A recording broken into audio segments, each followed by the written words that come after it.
కదరా, పిరమిడ్ శక్తి అంటే మూడింతలు అధికము కదరా. సావిత్రి పుత్ర రారా, నీ జ్ఞానము పంచగరారా, సావిత్రి పుత్ర రారా, నీ జ్ఞానము పంచగరారా. బోధనలో జన్మించి నువ్వు బోధనలెన్నో చేసి, బోధనలో జన్మించి నువ్వు బోధనలెన్నో చేసి,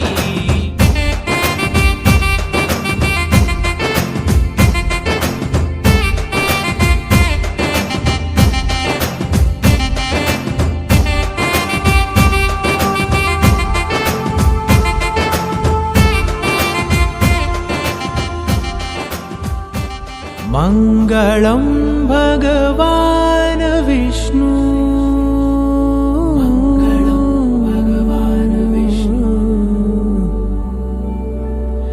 మంగళం గరుడధ్వజ,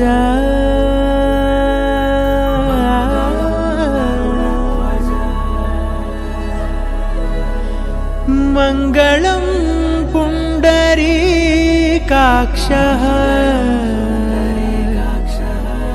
మంగళాయతనో హరి హరి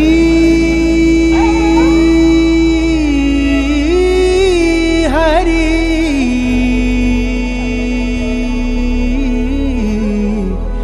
హరి హరి.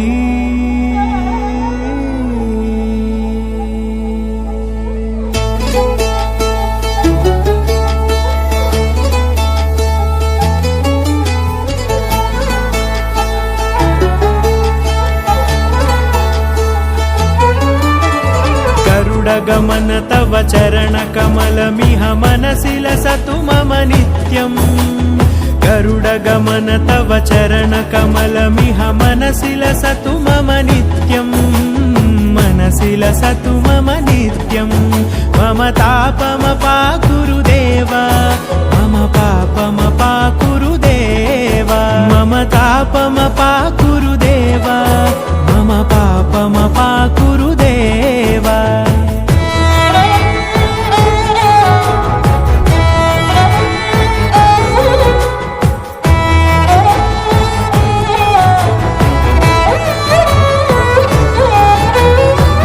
जनयन विधि नमुचि हरण मुख विबुध विनुत पद पद्मा, जल जनयन विधि नमुचि हरण मुख विबुध विनुत पद पद्मा, विबुध विनुत पद पद्मा.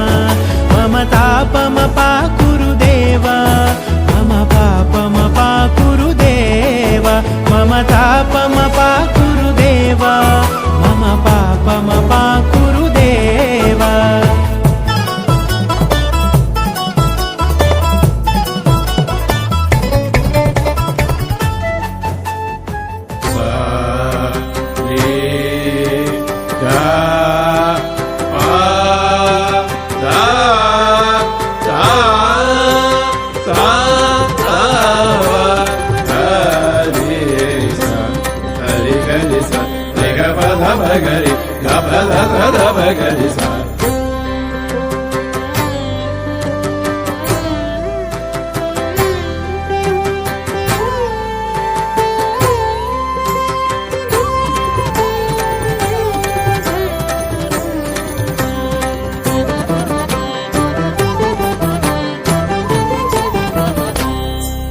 నోటిలోని మౌనము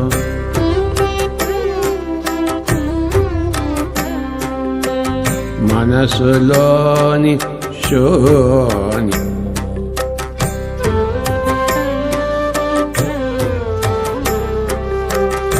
నోటిలోని మౌనము మనసులోని శూన్యం. దాని పేరు ధ్యానము ధ్యానము ధ్యానము. నోటిలోని మౌనము మనసులోని శూన్యం దాని పేరు ధ్యానము ధ్యానము ధ్యానము.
మాటలోని ఎరుక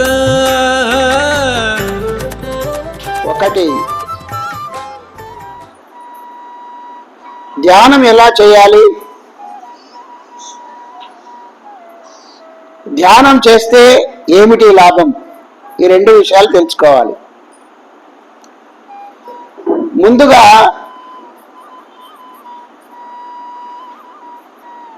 ప్రపంచంలోనే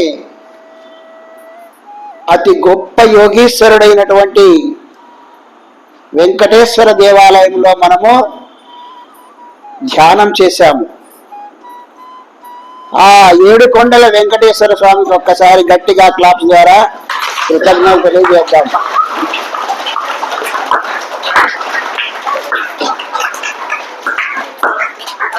ఆ 7 కొండలు కూడా మనలోనే ఉన్నాయి. ఆ 7 కొండలు ఈ ధ్యానంలో మనం ఎక్కి వెంకటేశ్వర స్వామి మాదిరి మనము ధ్యాన స్థితిలో ఎదగాలి. ఏంటి ఆ 7 కొండలు? వెంకటేశ్వర స్వామి కొన్ని వేల సంవత్సరాలుగా తిరుపతిలో ఆ విగ్రహం కింద ధ్యానం చేస్తూ ఉన్నాడు. పెద్ద గుహ ఉంది దాంట్లో. ఏ భక్తుడైనా ప్రత్యక్షంగా చూస్తాడు. ఆపదలో ఉంటే కొండ మీద ఎన్నో కథలు ఉన్నాయి భక్తుల్ని రక్షించినట్లు. విగ్రహం కింద నిరంతరం ధ్యాన స్థితిలో ఉంటాడు. మరి అటువంటి దేవాలయంలో మనము ఈరోజు ధ్యానం చేశాము. మరి వెంకటేశ్వర స్వామి ఎంత సంతోషించుంటాడు. నా మార్గంలోకి నేను చేసి ఇంత గొప్ప స్థితికి వచ్చినటువంటి ఈ ధ్యాన మార్గంలోకి వచ్చినటువంటి వాళ్ళందరినీ తప్పకుండా ఆశీర్వాదము తప్పకుండా ఇస్తాడు. ఏంటి ఆ 7 కొండలు? భౌతికంగా చూస్తే అవి 7 కొండలు, కానీ ఆధ్యాత్మికంగా చూస్తే మనలోనే 7 కొండలు ఉన్నాయి. మూలాధార చక్రం. ఇప్పుడు మొదలు పెట్టినటువంటి వాళ్ళు, ఈరోజు ధ్యానంతో మొదలు పెట్టినటువంటి వాళ్ళు మూలాధార చక్రంలో ఉంటారు. కొద్ది రోజులు పోయిన తర్వాత స్వాదిష్టాన చక్రంలోకి వెళ్తారు. స్వాదిష్టాన చక్రాన్ని పూర్తి చేసుకొని మణిపూరక చక్రానికి వెళ్తారు. మణిపూరక చక్రాన్ని పూర్తి చేసుకొని అనాహత చక్రానికి వెళ్తారు. అనాహత చక్రాన్ని దాటి విశుద్ధ చక్రంలో ప్రవేశిస్తారు. ఎవరైతే విశుద్ధ చక్రంలో ప్రవేశించారో వాళ్లకు గత జన్మల్లో ఉన్నటువంటి కర్మలన్నింటినీ కూడా శుద్ధం చేయబడతాయి. అంతవరకు మనం నిరంతరము ధ్యానం చేస్తూ ఒక్కొక్క చక్రాన్ని దాటాల. విశుద్ధ చక్రాన్ని దాటిన తర్వాత అంటే పరిపూర్ణంగా మన యొక్క శరీరాన్ని మొత్తం మనమంతా కూడా మన మనసుని అంతా కూడా మనలో ఉన్నటువంటి మలినాలన్నింటినీ కూడా శుద్ధి చేసుకున్న తర్వాత ఆజ్ఞాచక్రం ఓపెన్ అవుతుంది. తోడై 3వ కన్ను ఓపెన్ అవుతుంది. ఎవడికుంది మూడవ కన్ను? ఈశ్వరుడికి ఉంది. ఆ కన్ను మనకు కూడా ఉంది. ఎందుకంటే మనమంతా దివి నుంచి భూమికి దిగి వచ్చినటువంటి దేవతలు అని చెప్పేసి పత్రిసారి ఎప్పుడూ చెప్తా ఉంటాడు. ప్రకృతిలో ఉన్నదే మనలో ఉంది. కాబట్టి ఆజ్ఞాచక్రంలో మూడవ కన్ను ఓపెన్ అవుతుంది. ఆజ్ఞాచక్రం కూడా పూర్తి చేసుకున్న తర్వాత సహస్రారానికి వెళ్ళిపోతాము. సహస్రారం అంటే ఇక్కడ కంప్లీట్ గా సృష్టి రహస్యాలన్నీ కూడా అక్కడ తెలిసిపోతాయి. అందుకే ఆయన 7 కొండలు ఎక్కి కూర్చున్నాడు. అంటే 7 కొండలు అంటే మనలో ఉన్నటువంటి 7 కొండలు మీద సహస్రారంలో ఆయన ధ్యానం చేస్తూ ఉన్నాడు. కాబట్టి అటువంటి భగవంతుడి ముందు కూర్చొని మనం ఈరోజు ధ్యానం చేశాం. మనం ఎంతో ధన్యులం. కాబట్టి మరొక్కసారి ఆయనకి కృతజ్ఞత తెలియజేద్దాం.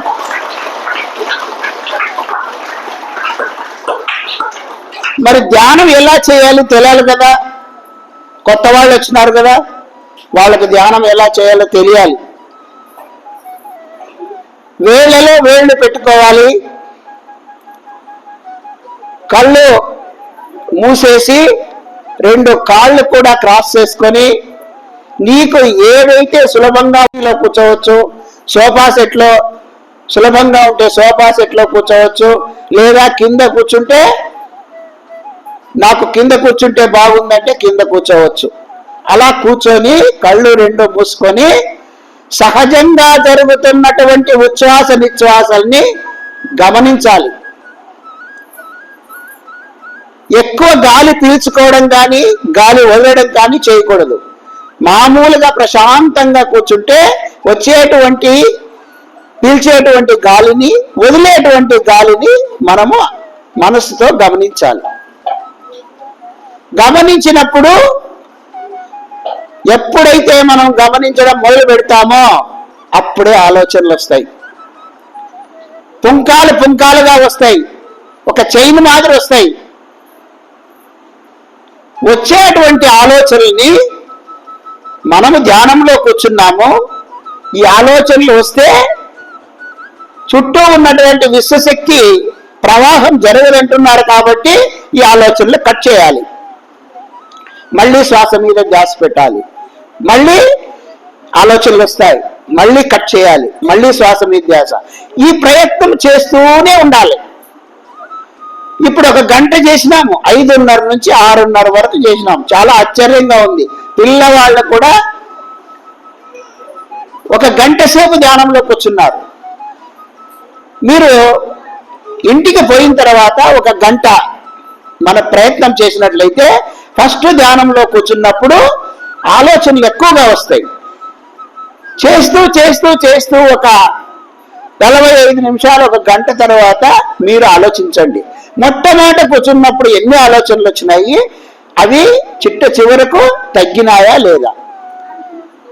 అలా ప్రయత్నము అలా సాధన చేస్తూ చేస్తూ ఉంటే మనకు శ్వాస మీద ధ్యాస అనేటువంటిది సాధన ద్వారా మనకు ఏర్పడుతుంది. అప్పుడు ధ్యానం కుదురుతుంది. చిత్త వృత్తి నిరోధం జరగాలి. అంటే ఏ ఆలోచన లేనటువంటి స్థితికి మనం చేరాలి. ఆలోచన లేనటువంటి స్థితికి చేరాలి అంటే మనం ప్రతిరోజు ఒక సమయాన్ని ఎంచుకోవాలి. అదే సమయంలో కూర్చుంటే మంచిది.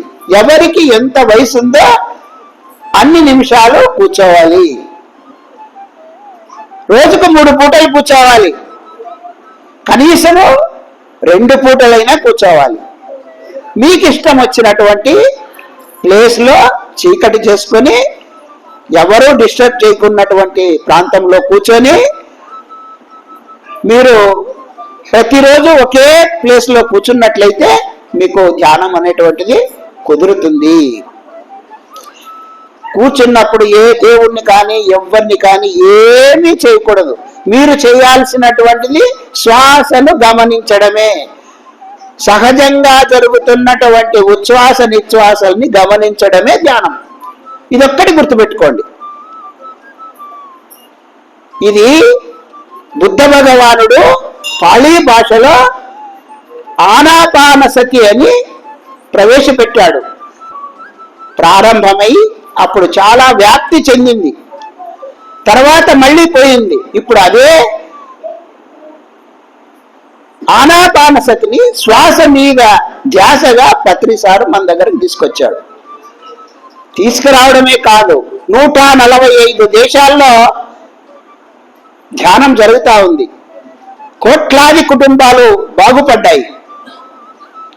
అటువంటి ధ్యానాన్ని మనం నేర్చుకుంటున్నాం.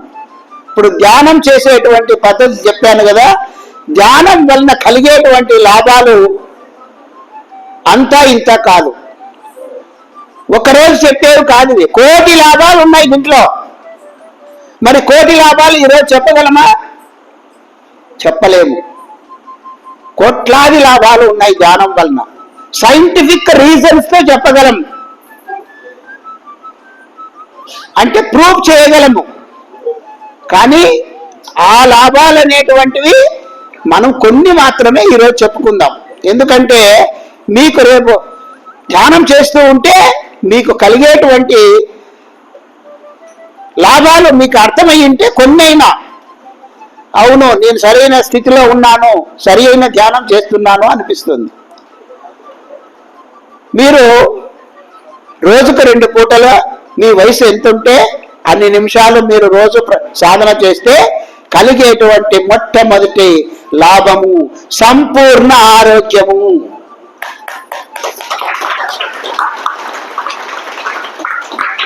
ఎలా వస్తుంది ఈ సంపూర్ణ ఆరోగ్యము అనేటువంటి దానికి సైంటిఫిక్ రీజన్ దీనికి ఒక్కటి చెప్తా. సంపూర్ణ ఆరోగ్యం ఎందుకు ఏర్పడుతుంది అంటే, మనకు అనారోగ్యాలు ఎందుకు వస్తున్నాయి? గత జన్మల పాప కర్మలు వలన మనకు పాపాలు చేసింటాం కాబట్టి ఆ పాపాల వలన మనకు అనారోగ్యం ఏర్పడుతుంది. అనారోగ్యానికి కారణం ఏంటి? బ్యాక్టీరియా లేదా వైరస్. ఈ బ్యాక్టీరియా వైరస్ వల్లనే మన శరీరంలో మోకాళ్ళ నొప్పులు, థైరాయిడ్, తలకాయ నొప్పి, కడుపు నొప్పి, రకరకాల రోగాలు మనకు వస్తూ ఉన్నాయి. మరి ఇవి ధ్యానం వలన ఎలా పోతాయి? మనం ధ్యానం చేస్తున్నప్పుడు ఎప్పుడైతే శ్వాస మీద ధ్యాస పెట్టారో అప్పుడు మన చుట్టూ ఉన్నటువంటి విశ్వశక్తి అంటే మనకు అది మీరు దైవ శక్తి అనుకోండి, ఏ శక్తి అయినా అనుకోండి, ఆ శక్తి వల్లనే మనం జీవిస్తున్నాం. మనమే కాదు, 84 లక్షల జీవరాశులు కూడా మన చుట్టూ ఉన్నటువంటి విశ్వశక్తి ద్వారా మాత్రమే మనం జీవిస్తూ ఉన్నాం. మన చుట్టూ ఉంది, రోజు తీసుకుంటున్నాం ఆ విశ్వశక్తిని.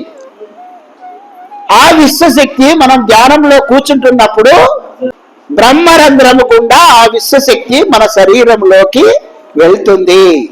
విశ్వశక్తి ప్రతిరోజు తీసుకుంటున్నాం. ధ్యానం చేసే వాళ్ళు తీసుకుంటున్నాము, ధ్యానం చేయనటువంటి వాళ్ళు తీసుకుంటున్నాం. ధ్యానం చేయనటువంటి వాళ్ళు కేవలం 10% మాత్రమే తీసుకుంటున్నాం. నిద్రపోయినప్పుడు గాఢ నిద్రలో మనం బాగా అలసిపోయింటే,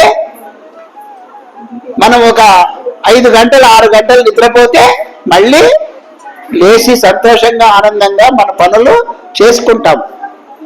మరి ఎక్కడి నుంచి వచ్చింది అంటే ఆహారం వలన కాదు. ఆహారం వలన వచ్చేటువంటి శక్తి కేవలము మన యొక్క శరీర పెరుగుదలకు ఉపయోగపడుతుంది. కాబట్టి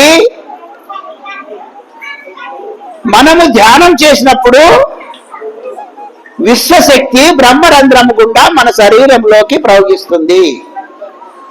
కారణము, ఎప్పుడైతే మీరు ధ్యాన స్థితిలో కూర్చుంటారో, ఆలోచన రహిత స్థితిలో ఉంటారో, అప్పుడు మాత్రమే విశ్వశక్తి బ్రహ్మరంధ్రము గుండా మన శరీరంలోకి ప్రవహిస్తుంది.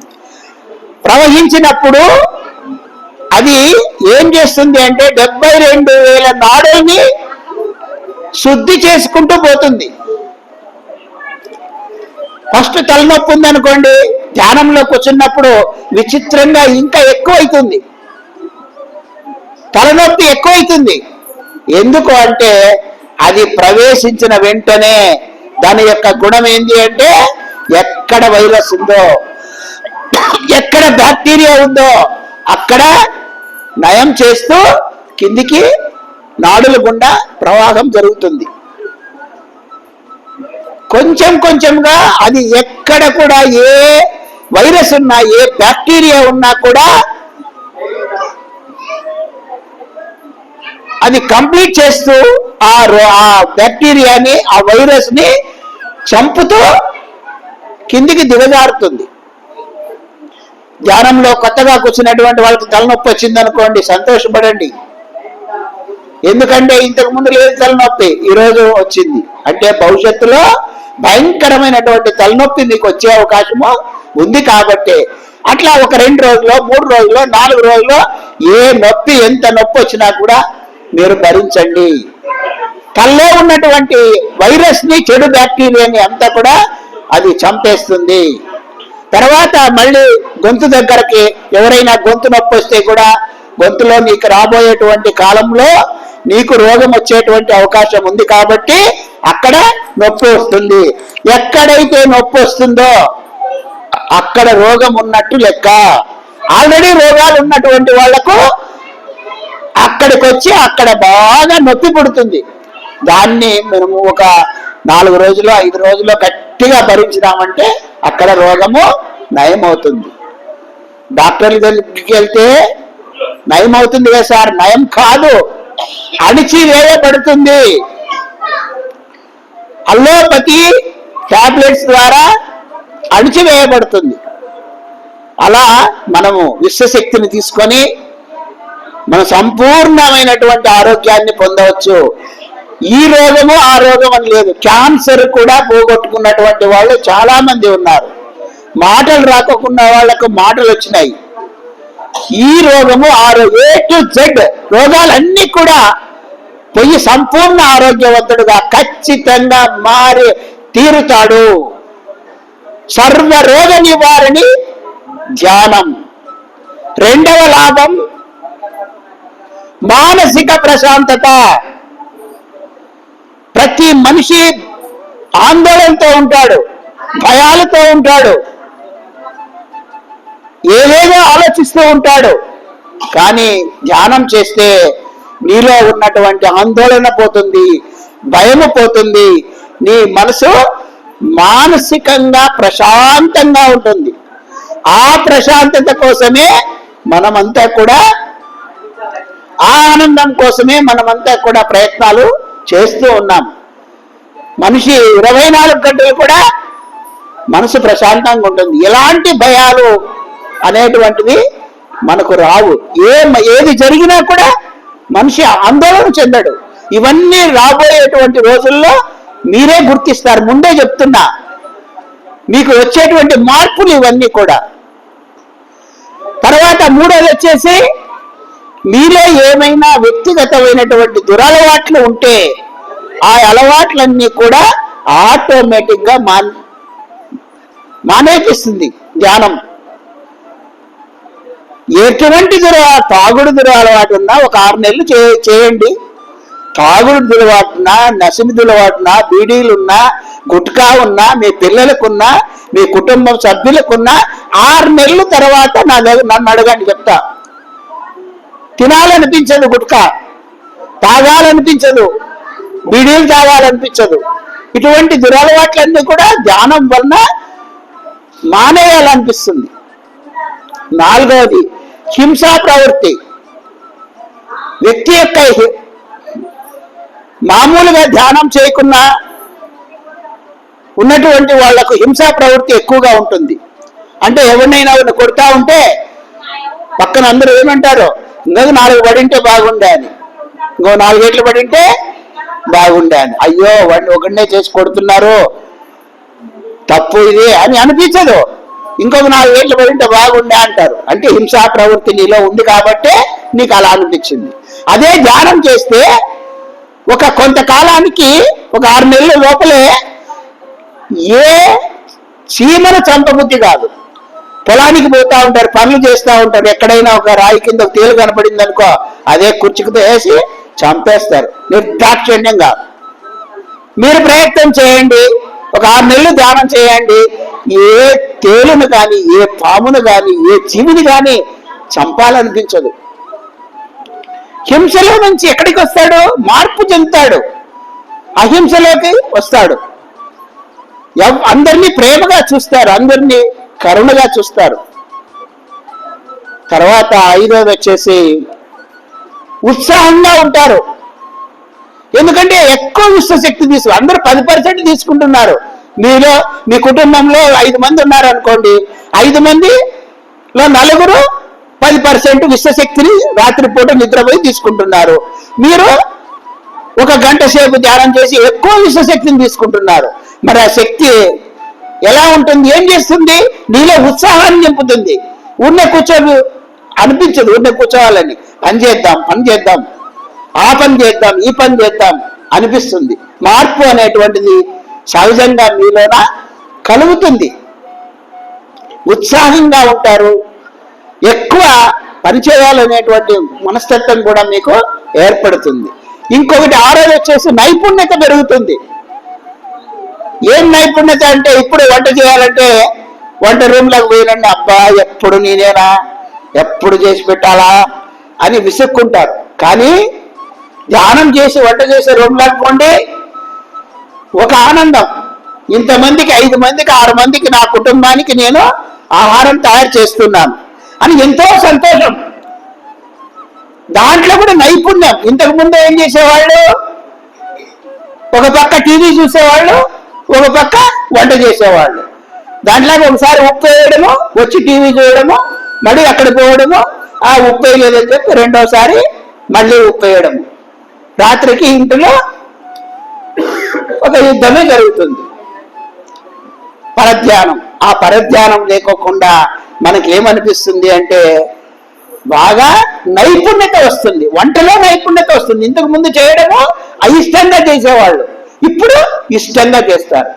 ఏ వృత్తిలో ఉన్నా కూడా, ఉపాధ్యాయ వృత్తిలో ఉన్నా, ఏ ఉద్యోగంలో ఉన్నా కూడా చేసేటువంటి పని మీద ఇంట్రెస్ట్ అనేటువంటిది ఉండి దాంట్లో నైపుణ్యత సాధించి పేరు తెచ్చుకుంటారు. ఇవన్నీ సింపుల్ గా చెప్పుకుంటూ పోతున్నాను, లోతుగా చెప్తే చాలా టైం తీసుకుంటుంది. ఒక్కొక్కటి చాలా టైం తీసుకుంటుంది. రేపటి నుంచి జరిగేటువంటి క్లాసుల్లో ఒక్కొక్కటి లోతుగా చెప్పడం జరుగుతుంది. తర్వాత మనలో ధ్యానం చేసేది ఎందుకు అంటే ఏకాగ్రత పెరుగుతుంది. అంటే పరధ్యానం అనేటువంటిది లేకోకుండా ధ్యానం చేస్తే ఏకాగ్రత పెరుగుతుంది. పిల్లలకు కానివ్వండి, మనకు కానివ్వండి, ఏదైనా కానీ ఏకాగ్రత పెరగడం వల్లనే మనలో నైపుణ్యం అనేటువంటిది పెరుగుతుంది. అదేవిధంగా జ్ఞాపక శక్తి కూడా పెరిగిపోతూ ఉంటుంది. ఏం ముసలో లేకొద్ది మతిమరుపు వస్తూ ఉంటుంది, కానీ జ్ఞాపక శక్తి అనేటువంటిది పెరుగుతుంది. మరి ముఖ్యంగా మనం తెలుసుకోవాల్సినటువంటి విషయం ఏంటంటే ఆయుష్ పెరుగుతుంది. 70 సంవత్సరాలకే చనిపోయేటువంటి వాడు ఒక 10 సంవత్సరాల ఆయుష్ని ఈజీగా పెంచుకోగలుగుతాడు. మరి చిన్నప్పటి నుంచి ధ్యానం చేస్తే మన టార్గెట్ 100 సంవత్సరాలు. ఎందుకంటే ధ్యానంలో సైంటిఫిక్ గా ఎన్నో మార్పులు జరుగుతాయి. ప్రతి ఒక్క 35 కోట్ల కణాలు ఉన్నాయి మన శరీరంలో. ఒక్కొక్క కణము 3 రోజులు మాత్రమే జీవిస్తుంది.